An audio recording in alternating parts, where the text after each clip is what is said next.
Olá, sejam bem-vindos aí a mais um episódio do nosso podcast da Sovitar, diretamente da Consulfarma. Agora a gente tem dois convidados muito especiais para falar de um tema de curcumina. A gente vai contar aqui com a presença do Henry Okigami e do Rodrigo Abdala. Então, em primeiro lugar, agradecer a presença de vocês terem aceitado o nosso convite. É um grande prazer ter vocês com a gente. E eu queria que vocês se apresentassem para quem ainda não conhece vocês, antes de a gente começar esse bate-papo a respeito de curcumina. E também não só curcumina, né? Fica aí aberto para a gente poder bater papo para falar de outras coisas também. Tá. Meu nome é Henry Okigami, eu sou farmacêutico, eu trabalho com pesquisa e desenvolvimento de produtos na área de nanotecnologia. Meu nome é Rodrigo Abdala, eu sou farmacêutico e nutricionista também.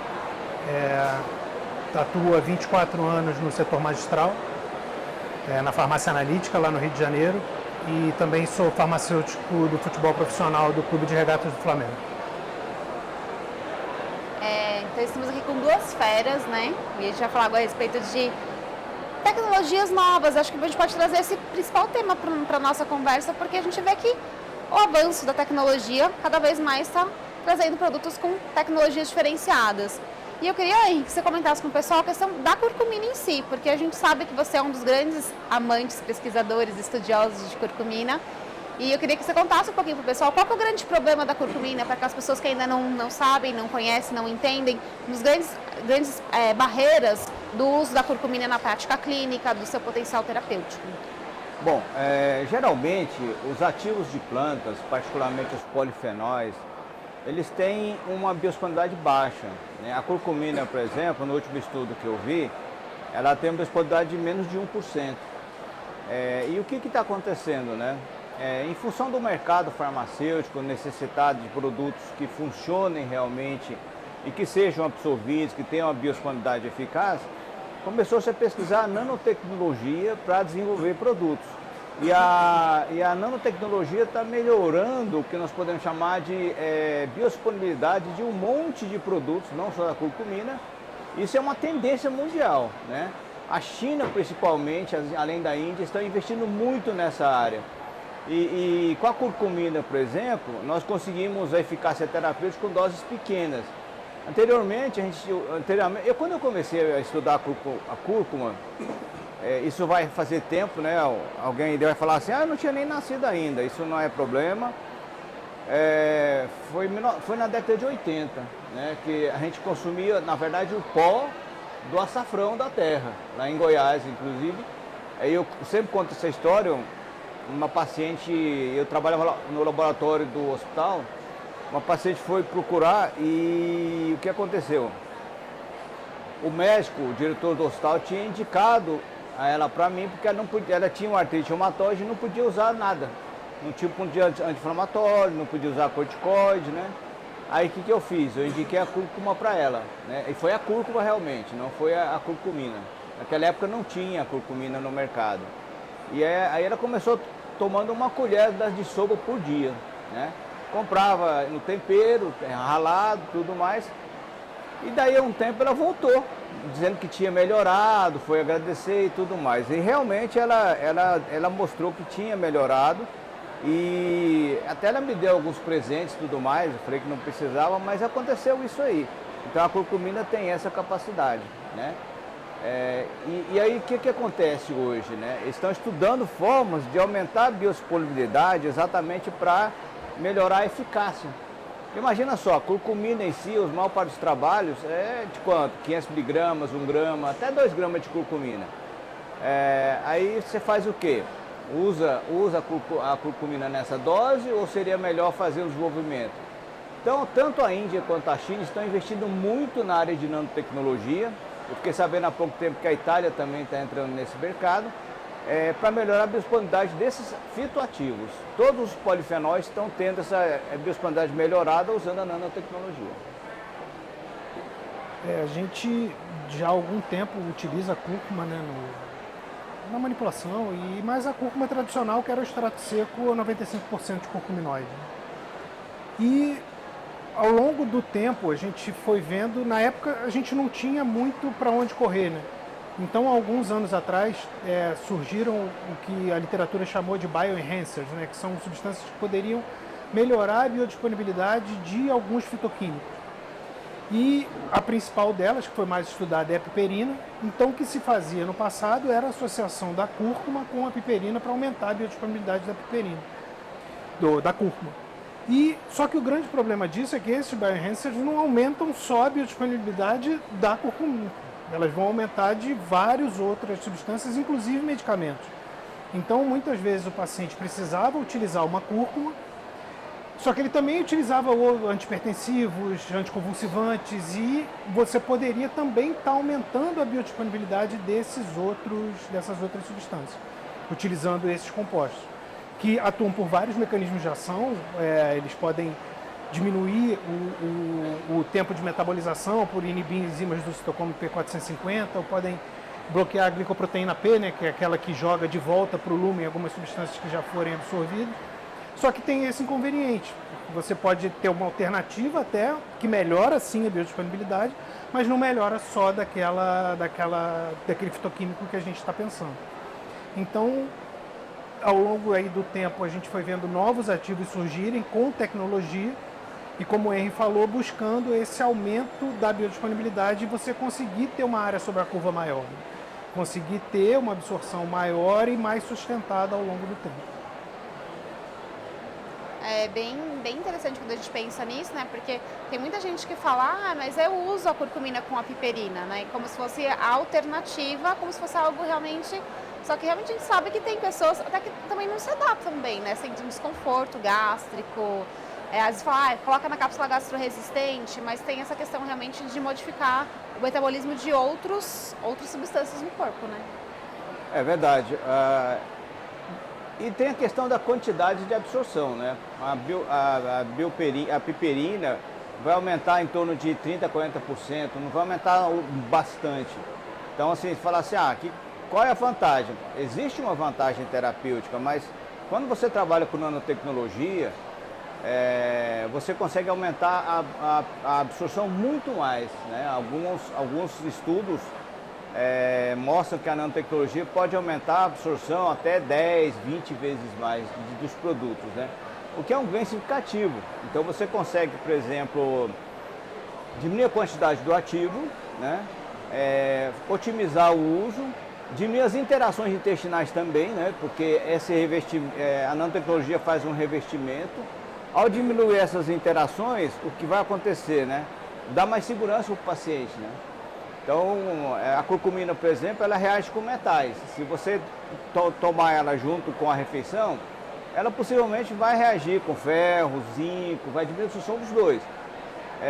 E aí, se você usar dessa forma nano, né, você consegue uma absorção ótima com nível de interação praticamente zero, né? Se houver alguma interação, é no corpo, que é a interação metabólica. E como o Henry falou, possibilita utilizar doses menores, né? O que vai melhorar também a adesão ao tratamento, que muitas vezes ficava prejudicado. Porque você precisava usar uma dose de 1,5 gramas, 2 gramas de curcumina e ficava em 4, 5 cápsulas. E às vezes o paciente não tinha adesão, ele acabava não tomando. E aí você buscava outras formas farmacêuticas, o sabor não ficava bom, era sempre uma luta aí para a gente trabalhar com isso. E às vezes ele precisa de outros fitoquímicos também. Então era uma dificuldade que a gente tinha quando a gente não tinha essa alternativa que a gente tem hoje no mercado, que são esses ativos com nanotecnologia que possibilita a gente trabalhar com doses menores e com uma ação terapêutica com uma eficácia maior. E se a gente falar em termos de aplicação, né, acho que a curcumina é um dos fitoativos que tem amplos tipos de aplicação, né? Não é um produto que eu brinco que você poderia aplicar ela para vários tipos de doenças, prevenções, prescritores. Ela pode ter várias aplicações também.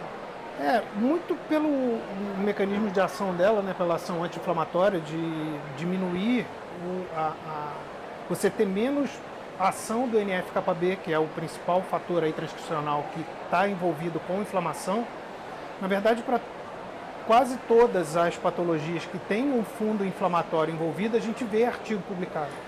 Então tem artigo para síndrome metabólica, obesidade, tem artigo para doença do sistema nervoso central, tem artigo em diminuição de dor pós-atividade física, em tudo que está relacionado a essa hiperativação do NF-κB que está presente na inflamação, acaba que a cúrcuma vai ter alguma aplicação. Né?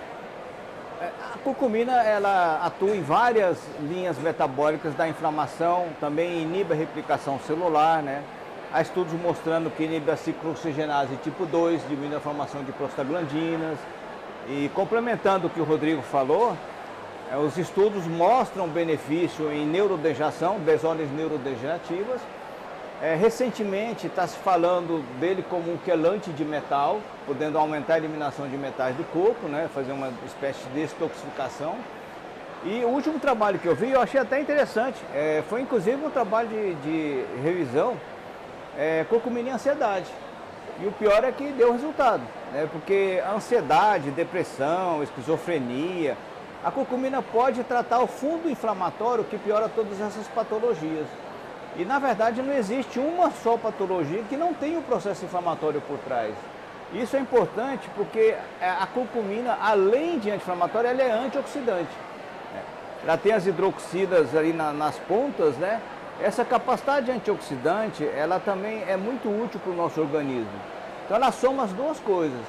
Então você vai ver artigos de curcumina em várias aplicações. E agora mais recente, está saindo mais artigos de curcumina nano do que curcumina comum, né? E está assim, proliferando mesmo. E está tendo muito artigo de revisão.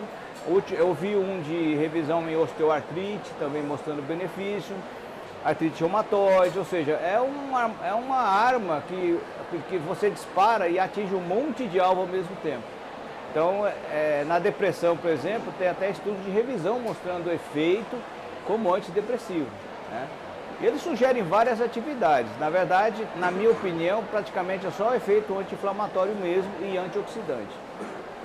No esporte a gente utiliza bastante, ainda mais no caso lá do futebol, onde a gente tem um calendário muito apertado, com jogos a cada 72 ou até 66 horas, onde a gente precisa acelerar a recuperação desses atletas. E então é quase que um uso, acaba sendo quase um uso contínuo quando eles estão durante a temporada. Porque a gente precisa diminuir a dor dele, essa dor pós-atividade física, a dor tardia principalmente, melhorar esses marcadores inflamatórios dele para que ele consiga se recuperar melhor. E assim, a gente não pode dizer que vai evitar lesão, mas pelo menos a gente vai conseguir fazer com que ele consiga desempenhar aquela atividade em alto nível, porque esse é um dos principais objetivos que a gente tem lá. Lesionar, vai lesionar, não tem jeito. Futebol é um esporte de contato, então em um momento ou outro pode acontecer uma lesão, principalmente lesão por contato. Mas se ele estiver se recuperando bem, se ele estiver conseguindo treinar bem, e desempenhando no jogo e voltando, conseguindo estar no seu melhor, na sua melhor forma, de maneira mais rápida, a gente consegue manter ele em alta performance, evitando possíveis lesões musculares. Né? Então a gente utiliza bastante lá. Quase todos os atletas que estão jogando mais utilizam. E em alguns momentos a gente tira quando tem algum espaço maior, mas normalmente a gente utiliza com frequência nos atletas também. É legal que não pega no doping, né? Se a gente for pensar, é uma estratégia para usar nos atletas que não vai pegar no doping e que tem uma ação anti-inflamatória interessante também. Esse efeito da curcumina é muito interessante mesmo. Agora estão começando a proliferar artigos de curcumina na pele. Né? O último que eu vi foi sobre psoríase, né?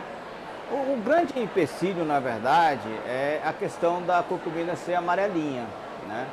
Mas eu fiquei sabendo que o pessoal está trazendo uma curcumina que é branca, ou seja, que não vai dar esse tom amarelado para a pele. Seria um ótimo produto, por exemplo, anti-inflamatório para eczema atópico, dermatite atópica, psoríase, doenças inflamatórias da pele em geral. Né?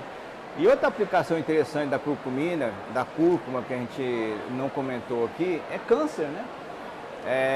Começaram a aparecer os artigos de cúrcuma em câncer, eles até fizeram um protocolo chamado Cufox, né? O nome não é muito bonito, mas chama Cufox, que é a mistura da curcumina com o N-Sulfox-6. E o que aconteceu é que deu um resultado melhor, deu menos recidiva, né? Se eu posso contar uma história pessoal aqui? Pode. Eu tive câncer de próstata, né? Câncer coloretal, e durante o meu tratamento, eu cheguei para o médico, o médico da quimioterapia, o oncologista, né? E perguntei para ele assim, escuta, eu posso usar curcumina? Ele falou assim, ele tinha estudado a curcumina já, ele disse, pode, só que a absorção é muito baixa, né? E eu falei para ele, não, tem uma curcumina nano que tem absorção 10 vezes maior, eu posso usar ela com alta eficácia. Ele falou assim, eu não sabia, né? Então a desinformação é o grande inimigo do tratamento. E aí o que aconteceu então? Eu comecei a usar a curcumina, eu usei durante o tratamento da químio, eu fiz uso da curcumina, quer dizer, usei mais coisas também. Mas eu fiz uso, inclusive foi do Curate, que eu liguei para a antiga Via Farma, que virou a Sovitar agora, né? Eu liguei, falei com o pessoal, pedi uma amostra, né? E eles gentilmente me enviaram o tratamento completo. Até hoje eles me enviam porque eu ainda continuo utilizando a curcumina. Na verdade o Curate eu continuo utilizando todo dia, né? Porque inflamado hoje em dia todo mundo é, né? Não tem aquele indivíduo para falar assim, não, eu não tenho inflamação, eu não sou inflamado. Todo mundo tem inflamação. O estilo de vida que nós levamos, a dieta, essa vida louca, o estresse, acaba que nós todos somos inflamados, né? Então eu usei durante o tratamento, né? E eu não vou dizer que foi devido à curcumina, porque dentro do contexto total, eu fiz uma revisão de 6 anos agora e eu não tenho mais lesão, né? E o meu câncer era bem avançado. Então o médico falou, isso é quase um milagre, né? Eu falei assim, olha, não é questão de milagre, né? Eu usei o tratamento tradicional e usei aquilo que podia usar mais, que não ia atrapalhar o tratamento. E ao fazer isso eu tive esse benefício. A curcumina foi o Curate que eu usei, foi um dos produtos que me trouxe, que eu atributo, me ajudou a trazer esse benefício. Bem legal. Uma coisa interessante que o Henry falou sobre a curcumina é essa questão da cor, que tem essa coisa na pele, mas ela implica também até na farmacotécnica no laboratório. Mancha tabuleiro, mancha piso, mancha bancada, então eu nem sabia que tinha essa curcuma sem cor, eu sabia que existia, mas não sabia que já estava disponível aí, porque vai ser uma alternativa interessante até para essa questão da própria manipulação em si, porque é uma dificuldade que a gente tem de conseguir trabalhar com ela sem fazer essa sujeirada toda que ela faz, porque é um inconveniente sim. Nós, da Sovitar, a gente lançou agora um projeto para Consulfarma que ele chama Curcuminice. Porque a ideia de que a gente sabe, nós, né, com o Curate, a gente já é referência em cúrcuma biodisponível e a gente trouxe aí mais 2 irmãozinhos para a linha. Um deles é o Curowhite, que é a cúrcuma branca. Então a gente trouxe exatamente com esse apelo, né, de ser um produto que não mancha a bancada, um produto também para usar nas formas farmacêuticas, porque, por exemplo, o Curate, ele é maravilhoso. Mas eu brinco, uma vez eu fui fazer um teste em cappuccino, em chocolate, ele tem o sabor do açafrão, ele tem o sabor clássico, até o cheiro, né? Ele é um produto que ele preserva o óleo essencial, então você abre a cápsula, é nítido, né? Você abre, você sente aquele odor característico. E aí, com essas novas opções, a gente teve essa ideia de trazer, por exemplo, o Curowhite, ele é branco, ele não tem sabor, ele não tem cor. E você consegue, por exemplo, quero fazer uma gominha, colocar no cappuccino, quero fazer até mesmo a parte de uso tópico, exatamente com essa questão. Só que além dele ser branco, ele também tem uma tecnologia que melhora a biodisponibilidade. Então a gente pensou muito nesse projeto do Curcuminice para trazer opções que fossem biodisponíveis, não só mais cúrcumas no mercado, e sim cúrcumas que sejam biodisponíveis para aumentar essa família aí do Curate. Isso é um ganho muito grande, né? Eu acredito que o maior ganho, nesse caso específico, né, é para uso tópico. Né? É para uso tópico, inclusive isso vai propiciar estudos em rugas, por exemplo, porque por ter um efeito anti-inflamatório, por ter um efeito antioxidante, ele com certeza vai trazer benefício, por exemplo, no envelhecimento, né? No envelhecimento associado à exposição à radiação solar, porque tem muito componente inflamatório no envelhecimento da pele. E quando a gente começar a utilizar esse produto tópico para rugas, vocês vão começar a ver o benefício, né? Eu desenvolvi uma formulação com curate tópico também, mas eu coloquei mais produtos, né? E o resultado foi muito bom. Na verdade, eu divulguei num congresso e no meu Instagram, depois de uma semana, médicos mesmo mandaram mensagem: olha, eu comecei a usar o produto, eu já estou sentindo a minha pele melhor, com uma semana, né? Aí eu resolvi, o que eu fiz, né? Eu fiz lá e eu estou usando também, né? Acho que vai ser interessante para psoríase também, né? Psoríase, toda doença inflamatória na pele, né? Psoríase e dermatite atópica seriam os mais úteis. Porque a dermatite atópica tem quadros, às vezes, que você não consegue tratar. Então, estão lançando os biológicos para isso. Então, eu acredito que vai ser um ganho muito grande pelo espectro de atividade anti-inflamatória que a curcumina tem. E você acha também que seria interessante a aplicação, por exemplo, acne? Porque a gente vê que tem uma grande demanda para a gente de produtos que sejam anti-inflamatórios para acne. O pessoal já usa muito, por exemplo, o curate, a gente tem muito prescritor dermato que usa de uso oral para melhorar a inflamação. Mas você acha também que seria uma aplicação para a questão as peles acneicas, que tem muita inflamação de pele também, esse cunho mais estético? Sim, ele pode ser utilizado quando você tem o componente inflamatório, né? Existem alguns estudos mostrando também que a curcumina, ela diminui a síntese de lipídios, diminui a lipogênese. Mas assim, os resultados são irregulares, a gente não sabe ainda qual que é a variante que faz ele funcionar em alguns grupos e outros grupos não. Caso funcione realmente do ponto de vista farmacológico, ele inclusive pode estar diminuindo a secreção sebácea, né? Então, na inflamação, com certeza sim. Você tem o acne papupustulosa, com aquele processo inflamatório, e pode inclusive funcionar em rosácea, né? Que tem aquela inflamação típica, exatamente pelo espectro anti-inflamatório do produto. Ele tem uma atividade anti-inflamatória bastante grande, né? Não é só inibir ciclooxigenase ou lipoxigenase. Ele, como o Rodrigo disse, ele atua lá no NF-κB, que é o começo da inflamação. Então, assim, quando o nosso organismo inflama, o primeiro fator de transcrição que ele ativa é o fator nuclear de transição κB, que é o nosso NF-κB. E aí ele vai no seu núcleo e faz com que o DNA comece a produzir citocinas inflamatórias. Ao fazer esse bloqueio, você já bloqueia a inflamação bem no início. Bem no começo. Isso é interessante, que eu falo sempre que na faculdade a gente não aprende inflamação, né? A gente aprende, quando estuda inflamação, aprende bloqueio de COX. E a inflamação é muito mais do que bloquear simplesmente a ciclooxigenase, né? Como o Henry falou, a NF-κB é o início da inflamação, ali que é o fator transcricional que vai aumentar interleucinas, que vai aumentar a própria expressão de COX, fosfolipase. Então, todas as enzimas que estão relacionadas à inflamação, elas, para começarem a ser expressas, elas precisaram lá que o NF-κB saia do citoplasma, vai até o núcleo, então, e comece a fazer toda essa transcrição. E a curcumina faz isso, né? Ela aumenta a afinidade do NF-κB pelo IKB, que é o inibidor do NF-κB. E com isso você diminui a expressão de todas essas citocinas pró-inflamatórias. A curcumina, na pele também tem outra coisa que eu esqueci, né? A curcumina induz a biogênese mitocondrial, né? Ao induzir biogênese mitocondrial, a curcumina ela pode melhorar o desempenho do atleta aeróbio, ele vai fazer mais mitocôndria, né? Então o aeróbio vai melhorar, a recuperação no anaeróbio vai dar uma melhorada, mas, por exemplo, na pele, fazer mais mitocôndrias é interessante como rejuvenescedor.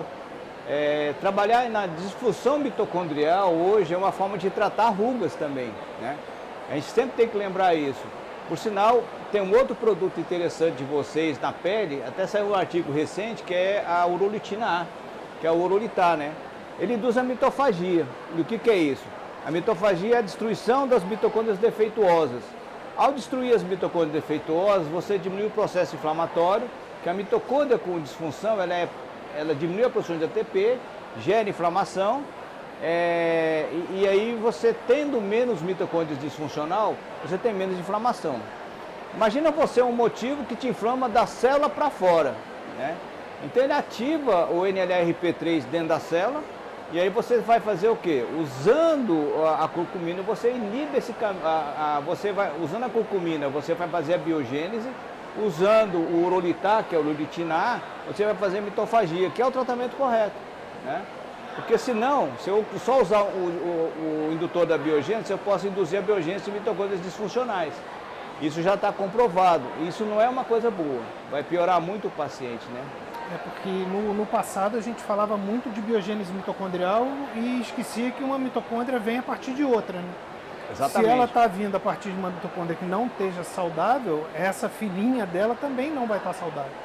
Então, por isso, essa indução da mitofagia é interessante para a gente conseguir eliminar do tecido aquelas mitocôndrias que não estão com seu funcionamento adequado. Porque se elas estiverem disfuncionais, vai aumentar a produção de radical livre, vai diminuir a produção de ATP, que é tudo que a gente não quer, né? Então, quando você trabalha nos dois mecanismos aí, aumentando, estimulando a biogênese, mas também diminuindo a presença ali de mitocôndrias disfuncionais, a gente consegue ter um prognóstico melhor dessas mitocondriopatias, né, que a gente chama, que é quando as mitocôndrias não estão funcionando de maneira adequada. E com esse racional, a curcumina também, por induzir a biogênese mitocondrial, cita-se que a curcumina também tem um efeito sendolítico, né? Eliminando as células com fenótipo secretório senescente. Ela vai se tornando, e saiu uma revisão semana passada de curcumina como anti-envelhecimento, sugerindo um modo de ação dela. O que o pessoal tem que fazer agora é fazer os testes clínicos, se realmente ele funciona como anti-envelhecimento, né? Mas os estudos mostram que é muito provável que a curcumina seja um armamentário no que a gente chama de medicina associada, que eles tratam a longevidade, eles falam de longevidade. Então é uma tendência, a curcumina, o consumo vai aumentar cada vez mais, né? Vai expandir cada vez mais. Eu não vejo outro caminho e esse mercado vai aumentar muito mesmo. Quando eles começarem a descobrir a curcumina nano, que muita gente não sabe que existe ainda, né? Quando eles descobrirem a curcumina nano, você vai notar que vai haver muito mais prescrição e vai fazer bem mais sucesso e mais eficácia no tratamento, né? Essa questão do envelhecimento é interessante, né, que a gente que já está nesse mercado há um tempo passou por várias fases dessa coisa do envelhecimento, né? Teve uma época que se falava muito de hormônio, que o hormônio era a chave. Teve uma época que se falava de telômero, que o telômero era a chave. E mais recentemente, acho que a ficha foi caindo e vendo que talvez a principal chave desse envelhecimento saudável seria tratar as mitocôndrias. Porque se a gente tem a principal organela que está ali na célula, que não está envolvida só com geração de energia, mas está envolvida principalmente com geração de energia, mas com vários outros controles do funcionamento celular, e essa organela não estiver funcionando bem, como é que a gente vai envelhecer bem? Então, cuidar da mitocôndria, e a gente vê vários artigos aí ao longo dos últimos anos falando sobre isso, levando para essa direção, essa questão do envelhecimento saudável, por justamente você conseguir ter uma densidade mitocondrial boa no tecido e, além de ter uma densidade mitocondrial, você ter mitocôndrias funcionais ali. É legal que vocês falaram muito a respeito de inflamação e mitocôndria, né? Que são dois... Então, seria algo para o pessoal entender, quem não estudou muito a fundo a questão do envelhecimento, sempre pensar nos dois em conjunto, sempre tratar a parte mitocondrial e a inflamação de forma conjunta, então, seria o ideal. Sim, na verdade, quando você trata o envelhecimento por esse ponto de vista, você tem que pensar em tudo. Então hoje, você pensa, vamos pensar assim racionalmente, né? Meus hormônios caem quando eu envelheço. Aí a pergunta que eu faço é, por que cai? Porque eu envelheço. Não. Eu envelheço porque cai ou cai porque eu envelheço, né? Então, o que acontece então com as células das nossas glândulas? Elas envelhecem. Elas encurtam telômero, elas têm estresse oxidativo, disfunção mitocondrial. Tem uma série de alterações que levam ela a produzir menos hormônios, né? Então você vai perdendo a capacidade funcional dessas células com o tempo. E é isso que faz o hormônio cair. Então, na verdade, a queda do hormônio é o resultado de um envelhecimento celular, né? E hoje, até essa semana saiu uma revisão muito boa de envelhecimento, falando do envelhecimento a nível molecular. Quer dizer, a questão de mutação do DNA mitocondrial, a questão de mutação no DNA do núcleo, a questão epigenética. Então, o envelhecimento é muito complicado. os radicais livres estão dentro. Então, o envelhecer é uma soma de fatores. Não é aquelas teorias de que eu envelheço por causa disso, por causa daquilo, está furado. Eu envelheço por causa de um monte de fatores, inclusive o próprio estilo de vida, a questão social é muito importante, né? E o próprio estresse associado ao envelhecimento. Então nós devemos trabalhar no envelhecimento desse ponto de vista. A curcumina, né, no caso, vai ter uma atividade antioxidante, vai ter uma atividade anti-inflamatória e vai trabalhar na mitocôndria, o que é fundamental. Eu acho que a gente devia sempre, eu tomo sempre o curete porque eu quero aumentar minhas mitocôndrias. Eu faço atividade física, bom, eu estou me recuperando de uma cirurgia agora, não estou fazendo, mas eu vou voltar a fazer. Por enquanto eu estou proibido de fazer atividade aeróbica, eu vou fazer a musculação. Aí você fala assim, bom, mas o que você está fazendo? Eu estou tentando fazer minha biogênese mitocondrial e minha mitofagia. O que é a mitofagia? Com o tempo você vai acumulando mitocôndria disfuncional e você tem que destruir essas mitocôndrias. E aí essa é a mitofagia e com o tempo nós vamos perdendo essa capacidade de destruir as mitocôndrias disfuncionais com o envelhecimento. Então a tendência é a gente acumular mitocôndria disfuncional à medida que a gente fica mais velho. Isso vai somando como se fosse uma cascata de problemas, né? E a curcumina é uma aquisição muito interessante para se usar como preventivo e até como tratamento, né? Já tem estudos aí mostrando melhoras de função cognitiva, mostrando efeito no neuroenvelhecimento. Não tem como você falar assim, eu dei um produto para o paciente rejuvenesceu. Você pode olhar até rugas, mas rugas não é o mais importante. Rugas é parte do envelhecimento, né? Eles veem muito a função cognitiva, a pressão arterial, a dislipidemia, a resistência à insulina como parte desse processo. E o melhor padrão, na minha opinião, é a função cognitiva. Então eles fazem esse parâmetro e a gente vê que a curcumina também melhora essa disfunção cognitiva. E como está tudo muito interligado, né, às vezes a gente acaba esquecendo de alguma causa, na verdade, não seria uma causa, mas de algum fator ali que estaria envolvido com, por exemplo, a produção de hormônio esteroidal. Parte dela é feita dentro da mitocôndria. Então, se eu não tiver a mitocôndria funcionando bem, eu também não vou conseguir produzir hormônio. Se eu tiver muita mitocôndria disfuncional ali no tecido, eu vou ter uma produção exacerbada de radical livre.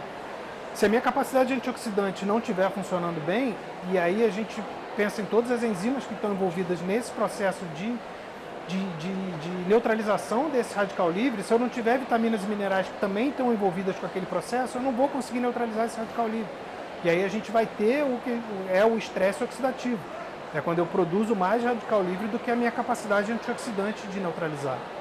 E hoje a gente sabe que a geração exacerbada desses radicais livres sem ser neutralizado, ela vai trazer algum problema, ela vai atacar a membrana da célula, vai atacar a membrana do DNA, a membrana da mitocôndria, vai atacar o DNA mitocondrial. Então, você acaba trazendo mais problemas ali onde você já tem o problema. Então, vira um ciclo vicioso, que se você de alguma maneira não tentar estancar aquilo ali, pensando em todos esses pontos que estão envolvidos, o problema só vai aumentando.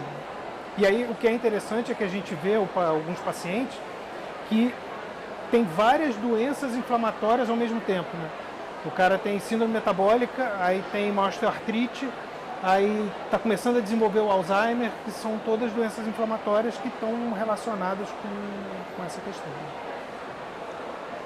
É bem legal, porque acho que é um ponto que às vezes as pessoas falam muito de NAD boosters, né? Boosters de NAD, boosters mitocondriais, e muitas vezes as pessoas acho que talvez não pensam nessa questão de usar um indutor de mitofagia junto, associado, porque senão você vai fazer biogênese de mitocôndria disfuncional.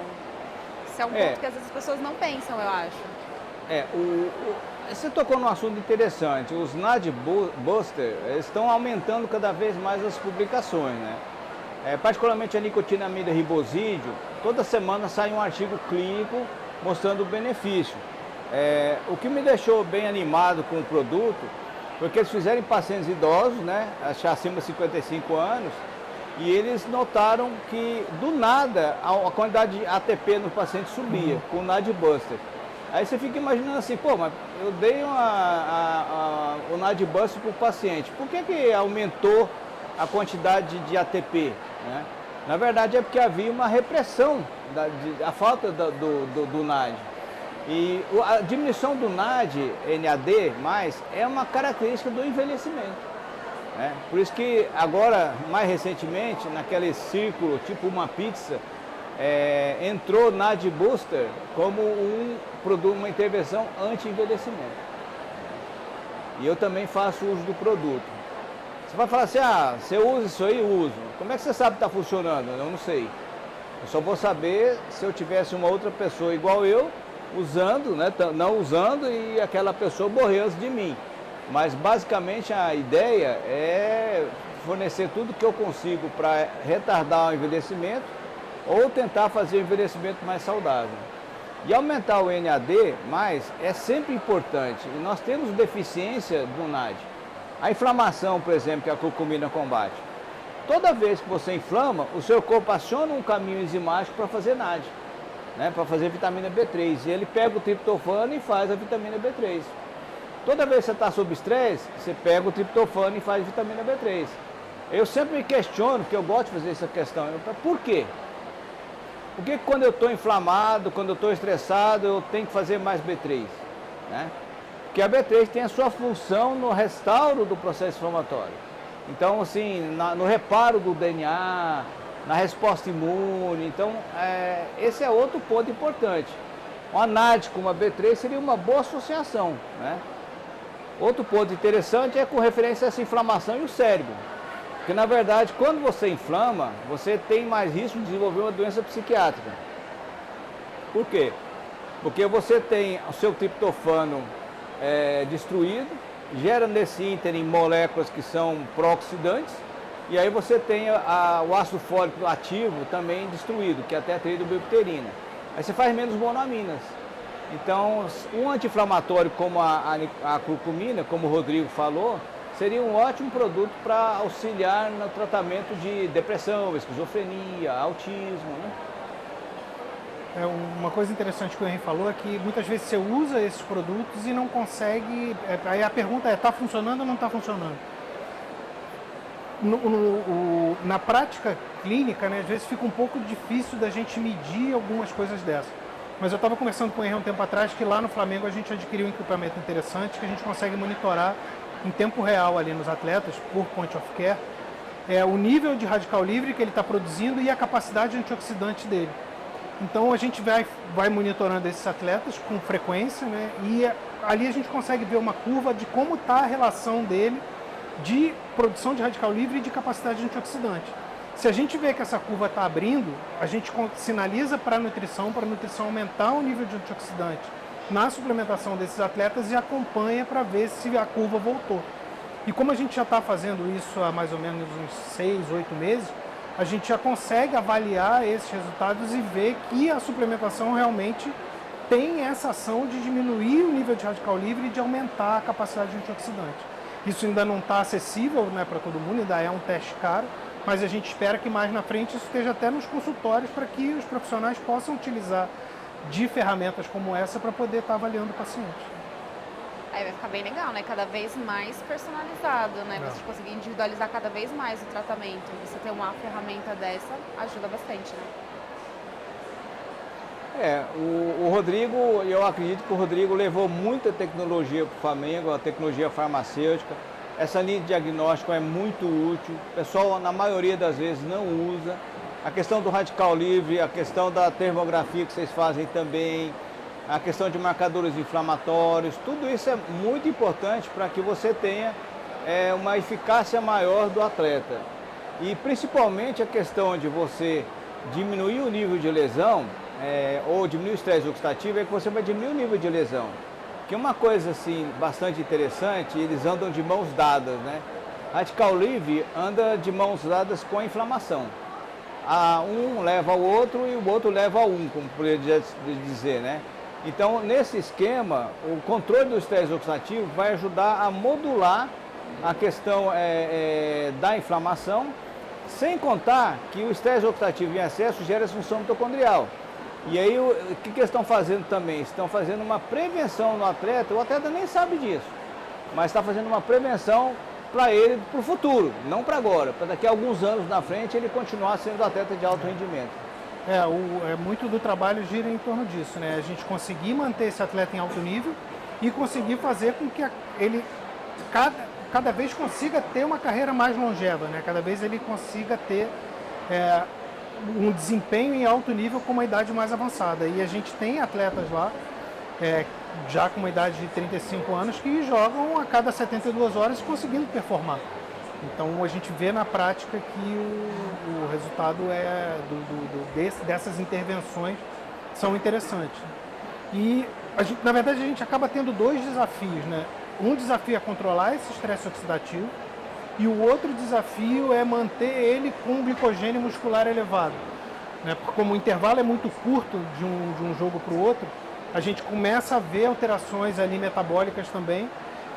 Porque como é que a coisa funcionava no passado, né? Eles só observavam secar. O atleta está com a CK alta, segura porque ele pode estar... Mas quando a gente avalia mais marcadores, lá a gente avalia CK, LDH, ST, a gente vê que não é só CK, não é só dano muscular. Você tem a alteração em função do dano, mas quando você tem uma sequência muito grande de jogos, assim, com intervalo muito curto, com jogos com muita intensidade, a gente observa principalmente um aumento de LDH.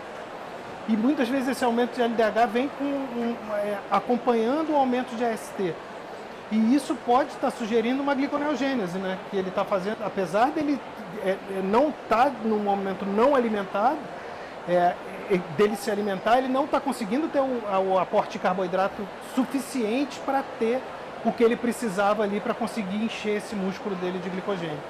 Então tudo isso a gente está vendo aí que realmente faz muito sentido, né? No início a gente estava quebrando a cabeça, como é que está acontecendo, o cara não aumenta a CK, mas está com a LDH lá no céu.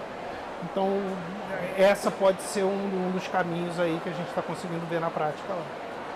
A desdrogênese lática, então ele está fazendo muita glicólise anaeróbia, né? Isso aí. O atleta de futebol, ele oscila muito o metabolismo, né? Quanto mais glicose anaeróbia ele faz, ele tem que ter mais glicogênio. Ou senão ele começa a fazer síntese hepática de glicose. E aí ele vai começar a pegar o quê? Os aminoácidos para fazer. E sabe o que a gente vê acompanhando isso? Ureia subindo. A ureia subindo quer dizer que ele está realmente pegando o aminoácido, tirando o nitrogênio e fazendo a glicose para queimar na forma de energia numa velocidade maior. Isso aí. E aí a gente hoje tem algumas outras ferramentas, como o próprio PeptiStrong, que a gente já começou a testar em alguns atletas, para você conseguir acelerar e diminuir esse catabolismo também, porque eu não quero que ele perda massa muscular. Então eu preciso que ele reponha o glicogênio sem utilizar os aminoácidos dele para poder fazer essa gliconeogênese. Então todo esse caminho metabólico aí é interessante para a gente conseguir manter ele em alto nível e também prevenir lesão. Porque se ele começa a ter muita quebra de proteína, daqui a pouco vai acabar estourando uma lesão muscular aí. Ele vai perdendo a capacidade física gradativamente, né? Diminuir a velocidade principalmente, diminuir a força. Aquela questão de lutar fisicamente pela bola também diminui, né? Aí ele vai perdendo massa muscular, é altamente lógico isso aí, né? Aí vocês estão fazendo o que lá? Toda vez que a gente vê que um atleta está indo por esse caminho, a gente senta com a nutrição e tem uma sinalização para a nutrição de que ele precisa aumentar na dieta dele carboidrato e proteína, porque não adianta só o carboidrato, se ele está tendo também perda de proteína, a gente precisa dos aminoácidos essenciais para diminuir um pouco, fazer essa sinalização de alguma maneira de mTOR para que ele possa aumentar a síntese proteica também, e o uso de antioxidantes se a gente está observando que ele está tendo um estresse oxidativo elevado. Então todas essas intervenções aí a gente vem junto com a nutrição e sempre muito individualizada, a gente avalia atleta por atleta e compara esse atleta com ele mesmo. O padrão dele é ele, eu não comparo ele com o grupo. Então eu tenho que estar sempre atento a isso também, porque tem atleta lá que acaba o jogo, às vezes ele está com CK de 3.500. A gente viu ele, é um atleta novo, 17 anos. E o que está acontecendo com esse menino? E aí começamos a ver meio que um padrão dele. A CK dele não baixa de 1.500. Ele em repouso, a CK dele está alta. Então é do atleta. E claro que a gente fica atento, fica observando para ver se não pode ter alguma outra causa, mas a individualidade é muito importante. Bem legal que a gente acabou falando, né, de vários assuntos bem interessantes. Até ontem, né, o Henry perguntou qual que vai ser o tema do podcast. Eu falei assim, é curcumina. Eu falei assim, mas a gente pode falar de várias outras coisas. Então, agora a gente está indo já para finalizar, né, o nosso podcast. Queria, em primeiro lugar, agradecer o tempo de vocês, a presença de vocês. Acho que a gente podia ficar aqui 5 horas batendo papo, que ia ter informação para a gente continuar falando a respeito. Então, agradecer o tempo de vocês terem aceitado o nosso convite do podcast. Nós da Sovitá temos um carinho imenso por vocês dois. Vocês dois são duas referências aí científicas, bioquímicas, então é um prazer muito grande a gente poder trazer vocês para o nosso podcast aqui dentro do estande da Sovitá. Então a gente agradece muito vocês terem aceitado e topado o nosso convite. Eu agradeço estar aqui com vocês, poder falar para o pessoal, né? E sempre lembrando para vocês, existe curcumina nano, divulgue isso com os médicos. A maior parte dos médicos não sabe. Eles ainda têm arraigado na cabeça que a curcumina não é usada porque tem baixa quantidade e usa-se dose muito elevada. Então a nanotecnologia traz esse conceito e a farmácia de manipulação tem esse acesso hoje. Então é possível você fazer bons produtos com doses baixas da curcumina na forma, por exemplo, do curete, 100, 200 miligramas com alta eficácia, né? Para várias patologias. Tem inflamação? Merece um anti-inflamatório, ou uma vida anti-inflamatória, uma dieta anti-inflamatória e tudo mais. Obrigado, Cláudia, pelo convite. É sempre um prazer poder participar aqui na Sovitá. Eu também tenho um carinho pela Sovitá e principalmente quando você me fez o convite que era para estar junto com o Henry aqui, eu falei, não, vou chegar de viagem e vou direto para lá para a gente poder bater esse papo. O Henry foi um dos meus principais incentivadores aí ao longo da minha carreira. A gente já vai aí nessa amizade, nessa parceria há quase 20 anos. E eu lembro que eu estava começando na farmácia, estava iniciando, era estagiário ainda. Eu já acompanhava o Henry e aí depois a gente teve a oportunidade de estar junto e hoje eu posso dizer que eu tenho o privilégio de ser amigo do Henry. E isso fez todo o diferencial em tudo do que a gente aplica hoje na prática. Foi muito em função do que a gente sempre discutiu ao longo desses anos aí. E isso me deixa muito feliz e é uma alegria muito grande poder estar aqui, poder estar com o Henry participando. Gente, finalizando agora o nosso podcast, queria deixar o recado que a gente tem uma nossa websérie, né, Henry, com o Henry, com a Sovitá, falando sobre os fundamentos da curcumina, são várias aulas, então já foram algumas aulas, já está gravado no nosso YouTube a transmissão para vocês assistirem novamente, e a gente vai ter mais encontros aí para falar a respeito de todas as aplicações da curcumina biodisponível. E aproveitar também para deixar aí a deixa de quem quiser conhecer mais sobre as linhas das curcuminas nesse projeto Curcuminice do Curoite, que é lançamento, a cúrcuma branca biodisponível, e Curcifem, que é a cúrcuma para a saúde cerebral, que é aí uma efetividade para modulação de ondas cerebrais, neuroinflamação, a parte mais de saúde cognitiva. Entra lá no nosso material, no nosso site, acesse os materiais. Bom, muito obrigada e até o próximo episódio.